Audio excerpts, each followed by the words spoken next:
ఆప్కి అదాలత్లో BJP మీదున్న మొదటి ఆరోపణ, వీళ్ల ప్రభుత్వం అండర్ ప్రెషర్లోనే సీజ్ ఫైర్ ని అనౌన్స్ చేశారు. మన దేశపు ప్రజలందరి మనసులోనూ ఒక ప్రశ్న ఉంది. భారత సైన్యం చాలా ధైర్యంగా ముందుకు సాగింది. పాకిస్తాన్ డిఫెన్స్ సిస్టమ్ని ధ్వంసం చేశారు, అది మనం చూసాం. పాకిస్తాన్ వాళ్ళ ఎయిర్ బేస్ ని ఎలా నాశనం చేశారు, టెర్రరిస్ట్ క్యాంప్స్ ని ఎలా నాశనం చేశారు. మన భారత సైన్యం చాలా హైగా ఉన్నప్పుడు, ఇండియాకి అప్పర్ హ్యాండ్ ఉన్నప్పుడు మనం ఈ సీజ్ ఫైర్ ని అనౌన్స్ చేశాం. ఇప్పుడు ప్రశ్న ఏంటంటే, ఈ సీజ్ ఫైర్ అనేది అమెరికా ప్రెషర్ వల్లే జరిగిందా, ట్రంప్ గారు ఇచ్చిన ప్రెషర్ వల్ల? చూడండి, మొదటి విషయం ఏమిటంటే భారత ప్రభుత్వం సీజ్ ఫైర్ అనే విషయాన్ని యూజ్ చేయలేదు. వాళ్ళు దీన్ని ఆపరేషనల్ బ్రేక్ అని చెప్పారు. అందువల్ల ఇది పోరుకి విరామం కాదు, చిన్న విరామం. మీరు టీవీలో చూస్తూ ఉంటారు కదా, ఒక చిన్న బ్రేక్ వస్తుంది కమర్షియల్ బ్రేక్ తర్వాత.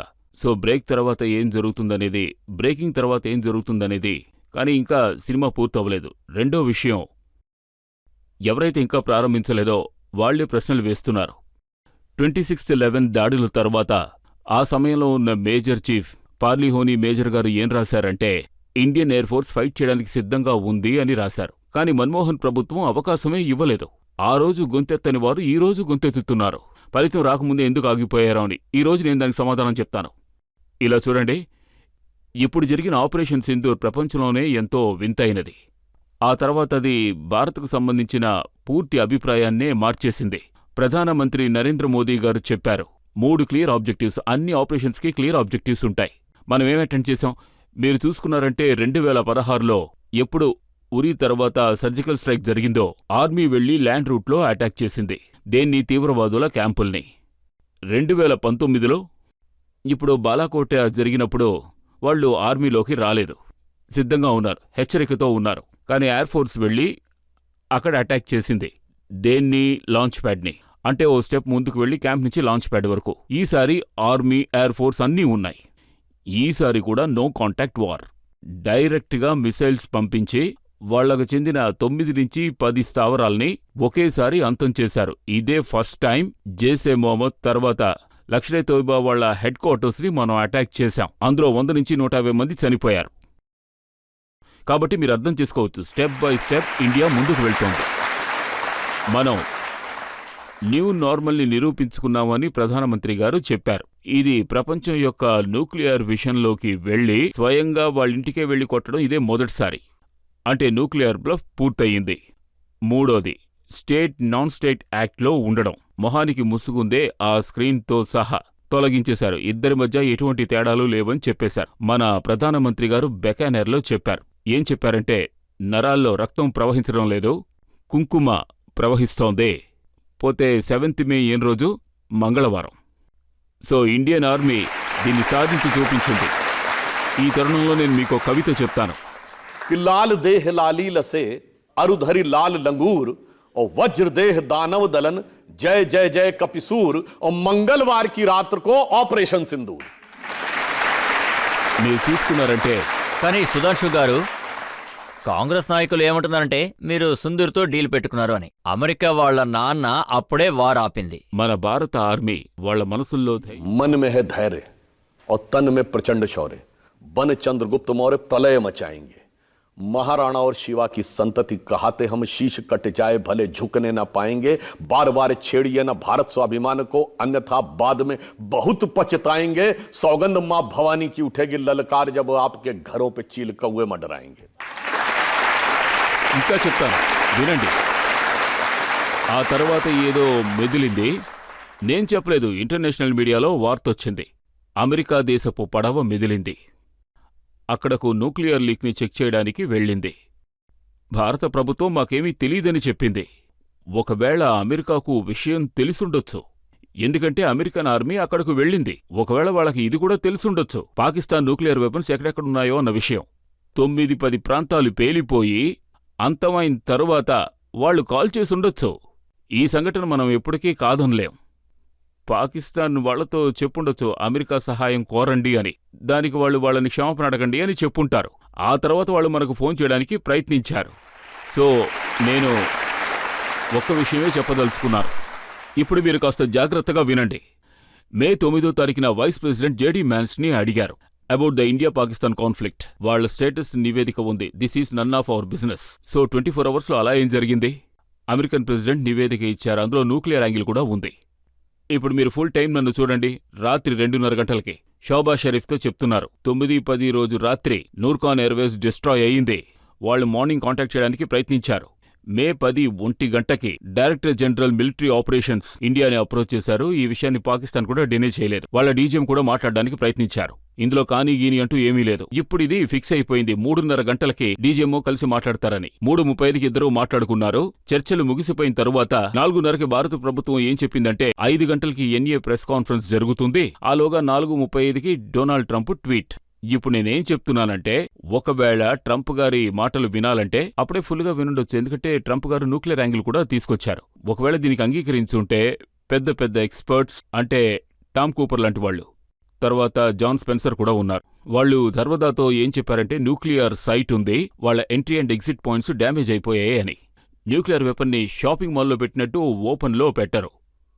అది భూమి కింద ఎంతో లోతులో 10-20 మీటర్ల అడుగున లేదా 20-40 మీటర్ల అడుగున లోతులో పెడతారు. బంకర్ రెడీ చేసి పెడతారు. ఆ తర్వాత దానికి 2 పాయింట్సే ఉంటాయి, entry and exit points. In case ఇది నిజమైతే నేను చెప్పడం లేదు, ఇంటర్నేషనల్ మీడియాలో ఇటువంటి న్యూస్ వచ్చింది. ఒకవేళ అందులో ఏదైనా లీకేజ్ వచ్చుంటే, నిజంగా ఆ విధంగా ఏమైనా జరుగుంటే, ఎందుకంటే ఆ పరిసరాల్లో పడవ కనిపించింది కదా. తర్వాత ఇంకో విషయం, 14th మేన స్టేట్ డిపార్ట్మెంట్ చెందిన ప్రెస్ కాన్ఫరెన్స్ కూడా జరిగింది. వాళ్ళు క్వశ్చన్స్ అడిగారు, పాకిస్తాన్ లీకేజ్ని చెక్ చేయడం కోసం అమెరికా పడవలు ఏమైనా వెళ్లాయా అని. వాళ్ళు చెప్పుండొచ్చు అదంతా పూర్తిగా తప్పని. ఈ క్వశ్చన్కి మేము సమాధానం చెప్పదలుచుకోలేదు అన్నారు. ఒకవేళ ప్రమాదం జరిగే అవకాశం ఏదైనా ఉండుంటే, సర్వోదయ ఇండియాకి ఎంత దూరంలో ఉందో తెలుసుగా. మన హద్దు దాటి జస్ట్ 177 కిలోమీటర్సే. ఢిల్లీ నుంచి మధురకి ఎంత దూరమో అలాగే ఇండియా హద్దు నుంచి సర్వోదయ చాలా తక్కువ దూరమే. So in case of any eventually ఏవైనా జరగొచ్చు అంటే అప్పుడు అది ఏమై ఉంటుంది? ఈ సంరక్షణ నిపుణులకు ఆ విషయాన్ని వదిలేద్దాం. నాకు తెలిసి అదే మంచి విషయం. ఒకవేళ మీరు ట్రంప్ గారి మాటలు వినాలంటే పూర్తిగా వినండి. కానీ అంతకంటే ముందు డొనాల్డ్ ట్రంప్ గారు 15వ తారీఖునే చెప్పేశారు మీడియేషన్ వల్ల విత్డ్రా చేసుకున్నారు అని. ఆయన డైరెక్ట్ ప్రకటన, I have done it, I only help.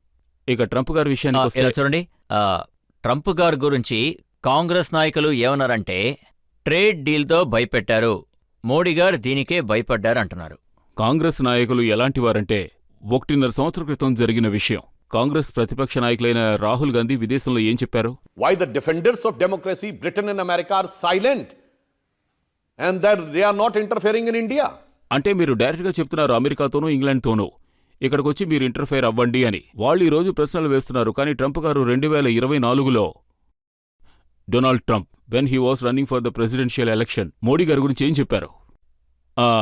Modi గారు లోపల మంచి మనిషి, కానీ రాజకీయంలోకి వస్తే చాలా టఫ్ అని. తర్వాత ఇంకోటి కూడా చెప్పారు. ఇప్పుడు నేను ఇంకోటి కూడా చెప్తున్నాను, నన్ను బాగా ఇబ్బంది పెట్టే దేశం ఏదైనా ఉందంటే ఆయన ఏం చెప్పుంటారో guess which country is that. నేను తెలుసుకుంటే ఆయనకి ఎక్స్ప్లెయిన్ చేసేవాడిని. అప్పుడు మోడీ గారు చెప్పారు అవసరం లేదు అని. మనం ఎన్నోసార్లు వివరించాం, అవసరమైతే ఇంకా ఎన్నోసార్లు కూడా వివరించొచ్చు అన్నారు. ఇప్పుడు మీరే చెప్పండి. అనౌన్స్మెంట్ గురించి మీరు ఏమన్నారో అది నేను కూడా చెక్ చేశాను. నేను గట్టిగా కొట్టి చెప్పగలను, ఎందుకంటే నివేదిక రికార్డులో ఉంది. ఎవరైనా వెళ్ళి అది చూసుకోవచ్చు. నేను అందులో అందరికీ చూపిస్తాను. ఇంత దూరం हाथ कंगन तो आरसी क्या, पढ़ लिखे को फारसी क्या. We have a very good relationship. He's the nicest human being. But we had a couple of occasions where somebody was threatening India. I said, let me help. I'm very good with those people. Let me help. I will do it. I will do it. Then I will do anything necessary. We've defeated them for hundreds of years. Wow. He was talking about a certain country. Okay? Yeah. You can probably guess the country. Can't fathom which. You know the country. yeah. But I said, whoa, what happened there? వాళ్ళు మోడీ గారి గురించే మాట్లాడుకుంటున్నారు. ఆయన ఏమన్నారంటే మీరు మీ పని చూసుకోండి, నా దేశాన్ని కాపాడతానన్నారు. నేను అందుకే చెప్తున్నాను. సరే, ట్రంప్ గారు ఇంకొక నివేదిక చూడండి. 8th మేన 7th మే అని ఇంకో ప్రకటన ఇచ్చారు. 8th మేన ట్రంప్ ఇచ్చిన ప్రకటన ఏమిటంటే టిట్ ఫర్ టాట్ ఇచ్చారు, ఇక దాన్ని స్టాప్ చేయాలి అని. ఇదెంతో సీరియస్ అయిన విషయం. టిట్ ఫర్ టాట్కి ఏమిటర్థం? Number 1, it is an acceptance that Pahalgam attack is done by Pakistan. Tit.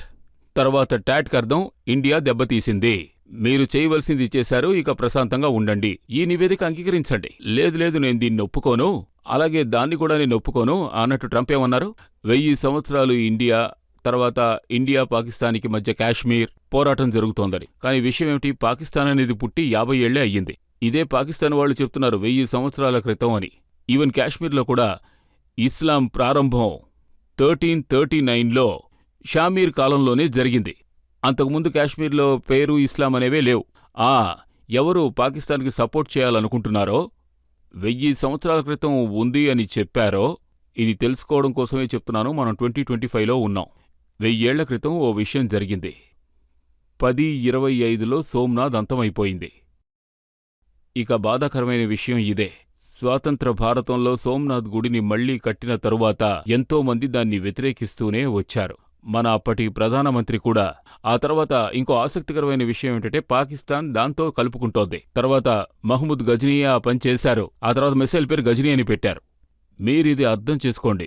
మీరిది చెప్పారంటే ట్రంప్కు బాగా అర్థం అవుతుంది ఈ విషయం ఎంత సీరియస్ అయిందో. ఆ తర్వాత ఒక తరుణంలో అసీం మునీర్ కూడా ఈ విషయమే చెప్పారు, ఇది కరెక్ట్ కాదు అని. తర్వాత ఇంకొక ఇంట్రెస్టింగ్ అయిన విషయం, పాకిస్తాన్ ఆర్మీ ప్రెసిడెంట్ చెప్పారు. అంటే నేరస్తుడే అంగీకార వాంగ్మూలం ఇస్తున్నారు. అయినా నిందని ఇంకొకరి మీద మోపడానికి ప్రజలిక్కడ నుంచునున్నారు. నేరస్తుడే ఒప్పుకున్న తర్వాత ఇది మేమే చేశామని ఇక విషయం ముగిసిపోయినట్టే కదా. సుధాంశు సార్, నిందేంటంటే విదేశ మంత్రి అందరికీ చెప్పేశారు, మేం వాళ్ళ మీద దాడి చెయ్యబోతున్నాం, ఆ తీవ్రవాదుల వల్ల వచ్చే ప్రమాదాన్ని ఆపబోతున్నాం అన్నారు. అయినా సరే రాహుల్ గాంధీ గారు ఏమన్నారంటే, మన ప్లేన్స్ చాలా నాశనమైపోయాయి, అవి పనికిరావు అన్నారు. బరాక్ ఒబామా గారు ఆయన పుస్తకం ప్రామిస్ ల్యాండ్లో రాసిపెట్టారు. పేజ్ 41లోకి వెళ్ళి చెక్ చేయండి రాహుల్ గాంధీ గురించి. ఆయన రాహుల్ గాంధీ ఎప్పుడూ నర్వస్గానే ఉంటారని చెప్పారు.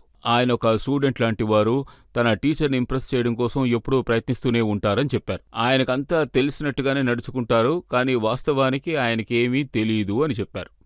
సో నాకేమనిపిస్తోందంటే, మీరు చెప్పే నివేదిక ఆయన దీన్ని చెప్పడం గురించి ప్రయత్నించారని. నాకు తెలిసి ఆయన ఈ భావనల వల్లే ఇన్స్పైర్ అయ్యారు. ఆయన గురించి ఆయనకు తెలిసిన విషయాలను చెప్పారు. పోతే రాహుల్ గాంధీ ఎప్పుడూ ఈ విధంగానే మాట్లాడుతుంటారు. జైశంకర్ గారి గురించి కాంగ్రెస్ లీడర్స్ చెప్పారు, ఇప్పుడు దాని గురించి ఇలా నేను చెప్తాను, ఆయన ఒక ఉండండి. ద్రోహి అన్నారు. ఈ విషయాన్ని క్లియర్ చేస్తాను. మొదటి విషయం, ఈ విషయంలో విదేశీ మంత్రిత్వ శాఖలో విదేశాంగ సెక్రటరీ చెప్పారు. ఆ తర్వాత మే 19వ తారీఖున ఒక సిట్టింగ్ జరిగింది. అందులో నేను కూడా ఒక మెంబర్ని. ఆ రోజు చాలా బాగుందనే చెప్పాలి. 24 మెంబర్స్ అవైలబుల్లో ఉన్నారు. కాంగ్రెస్ వెళ్లి వాళ్లతో చెప్పుంటుంది. ఏం జరిగిందంటే, రాత్రి 1:30కి ఆపరేషన్ పూర్తయిన తర్వాత 1:05కి స్టార్ట్ అయింది. అది 1:27కు పూర్తయిపోయింది. 2 నిమిషాల తర్వాత పాకిస్తాన్కి చెప్పారు, మేము ఇవన్నీ చేశాం, మీ తీవ్రవాద క్యాంపుల్ని ధ్వంసం చేశామని. మీ ప్రజలు నివసిస్తున్న ప్రదేశాలని దేన్ని అటాక్ చేయలేదు అని. మీ ఎనర్జీస్ మీద, మీ స్ట్రాటజిక్ స్టేషన్స్ మీద కూడా అటాక్స్ చేయలేదు. అలాగే మీ మిలిటరీ స్టేషన్స్ మీద కూడా అటాక్ చేయలేదు. కానీ మేం చేయవలసింది చేశాం, మీరు చేసిన దానికి తిరిగి దెబ్బ కొట్టాం. ఈ విషయాన్ని మీరు పెద్ద చేయదలుచుకుంటే మీరు ఏవైనా చేసుకోండి, కానీ మా తరఫున ముగిసిపోయింది. అప్పుడు సమాధానం చెప్పలేదు. తర్వాతొచ్చి ఏం చెప్పారో తెలుసా? జయశంకర్ గారు ఏమన్నారు?